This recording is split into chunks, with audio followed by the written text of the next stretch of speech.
Toutes sortes de monstres vivent aujourd'hui parmi les hommes et nous devons les surveiller. Certains d'entre eux se fondent dans la masse. Il faut donc garder les yeux grands ouverts pour les reconnaître. Bon, voici la première paire. Peux-tu dire lequel d'entre eux est un fantôme ?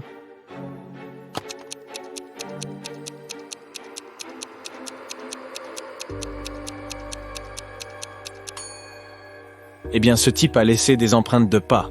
Donc ce n'est certainement pas lui, mais c'est l'autre.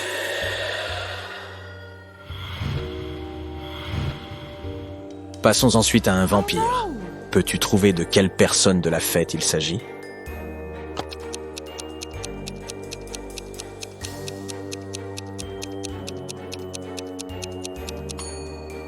C'est ce type.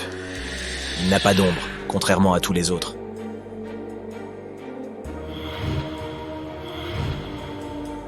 Voici deux filles. Peux-tu deviner laquelle d'entre elles est un loup-garou ?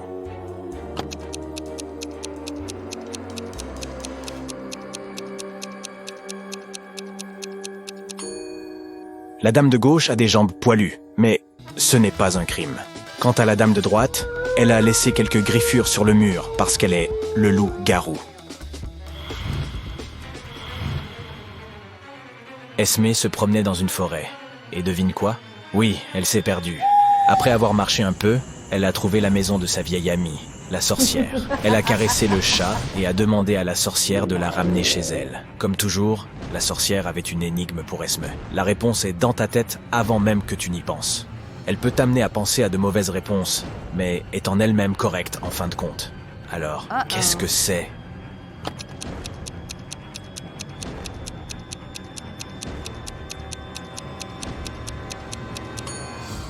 Bien sûr, il s'agit d'un cerveau.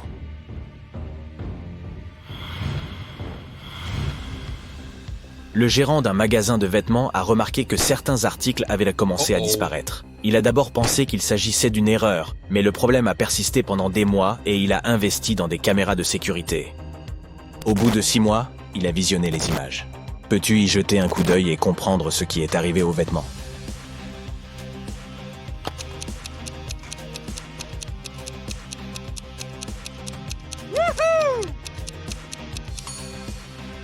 Regarde cette femme enceinte avec un gros ventre. En 6 mois, elle aurait déjà accouché. Mais elle continue à se montrer ainsi, ce qui signifie probablement que son ventre est faux et qu'elle s'en sert pour voler des vêtements.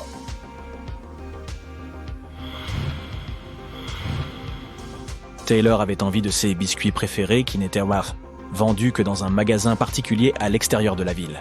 Elle devait aller travailler, mais son petit ami avait un jour de congé et elle lui a demandé d'aller chercher les biscuits pour elle. Lorsqu'elle est revenue à la maison, les biscuits ce n'étaient pas là. Le petit ami de Taylor a dit que les biscuits avaient été vendus avant qu'il n'arrive. Taylor a su qu'il n'avait pas quitté la maison. Comment s'en est-elle rendue compte ?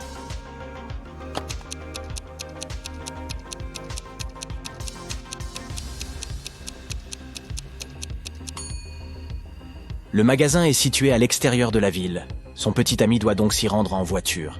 Mais la voiture est couverte de neige, comme elle l'était quand elle est partie. Ce qui signifie qu'il ne l'a pas utilisée. Mercredi, une lycéenne, Margot, a disparu. Elle est partie après le premier cours, malade, et n'est pas rentrée chez elle. Il y a 3 suspects. Madame Adams, la directrice, Monsieur Jones, le concierge, et Madame Smith, une cuisinière de l'école.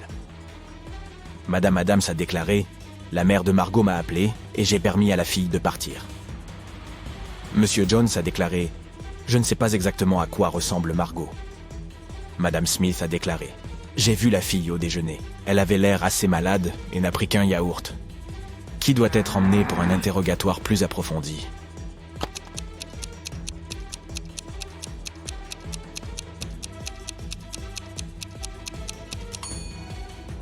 Madame Smith, la cuisinière. Margot est partie après la première leçon. Elle n'a donc pas pu être présente au déjeuner.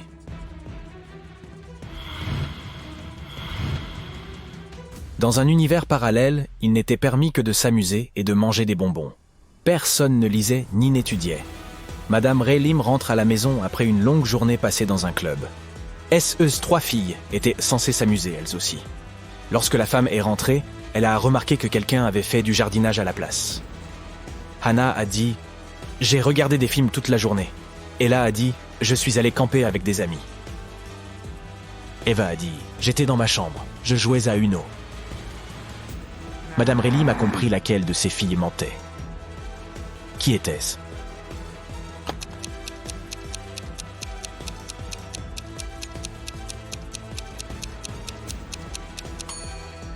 C'était Eva. Elle aurait besoin de quelqu'un avec qui jouer au Uno.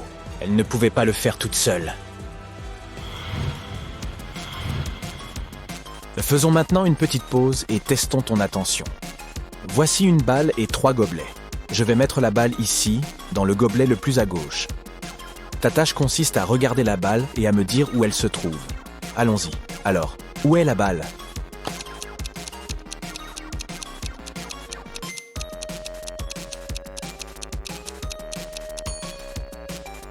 Regarde, elle est là. Tu l'as bien deviné?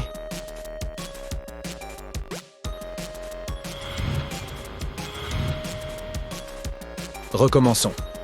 Maintenant, j'ai 4 gobelets et je vais aller plus vite. Je mets la balle ici, regarde-la.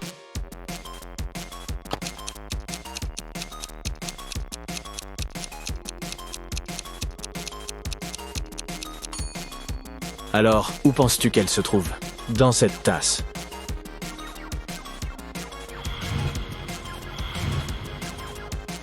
Rendons la chose presque impossible, et voyons si tu peux le savoir maintenant. 5 coupes. Alors, regarde bien. Quel est ton choix?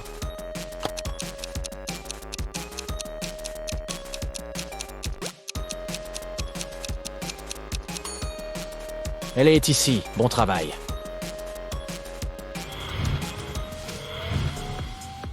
Au coucher du soleil, Sadie se promène sur la plage et trouve une bouteille avec un message à l'intérieur. Peux-tu l'aider à déchiffrer le message?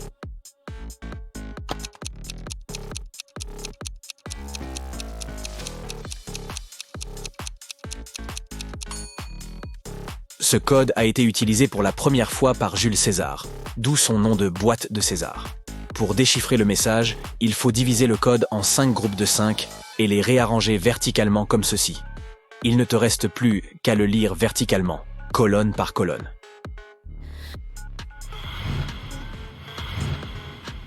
Allison, mère de 3 enfants, rentre à la maison après une longue journée de travail et se dirige vers la cuisine pour préparer le dîner.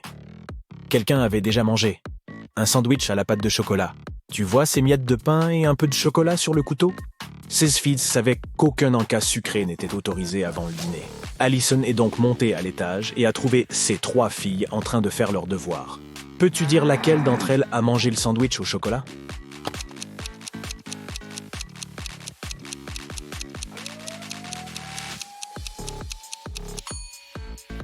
C'est cette fille avec des taches de chocolat sur sa chemise.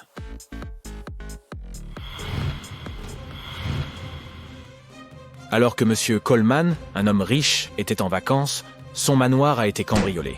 La sécurité a été prévenue et un détective a commencé l'enquête. Toutes les personnes ayant visité la maison ont été interrogées. Jack, le meilleur ami et partenaire commercial de M. Coleman, a déclaré qu'il s'était rendu chez lui à plusieurs reprises pour prendre le courrier et récupérer quelques documents importants dans son bureau.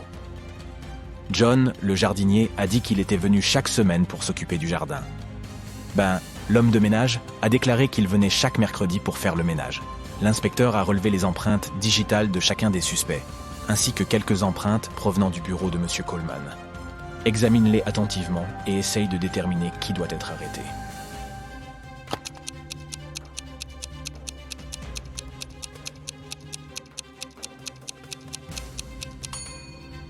Comme tu peux le constater, les 3 types d'empreintes digitales ont été trouvées dans le bureau.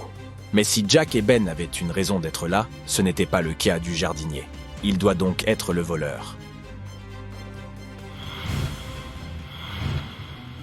Violette, Rose, Camélia et Blondine sont les meilleures amies qui se retrouvent à une fête. Elles portent toutes les 4 des robes de couleurs différentes, mais aucune d'entre elles ne porte la couleur correspondant à son nom. Elles étudient l'économie, l'anglais, la chimie et la médecine. Peux-tu trouver quelle robe porte chacune d'entre elles? Voici quelques informations disponibles.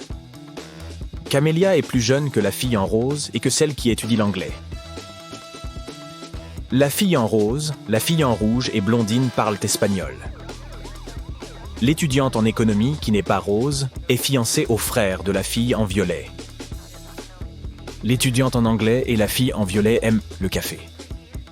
La fille qui étudie l'économie, la fille qui étudie la médecine et la fille en rose vivent dans la même rue.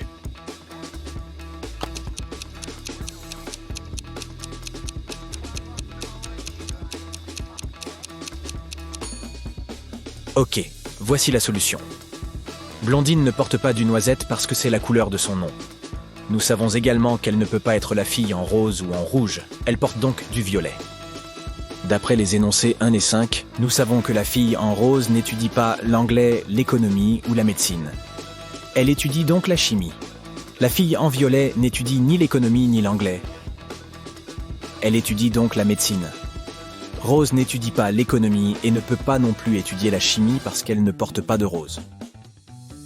Ah, et Violette ne peut pas étudier la médecine parce que c'est la matière qu'étudie la fille en violet. Camélia ne porte pas de rose et n'étudie pas l'anglais.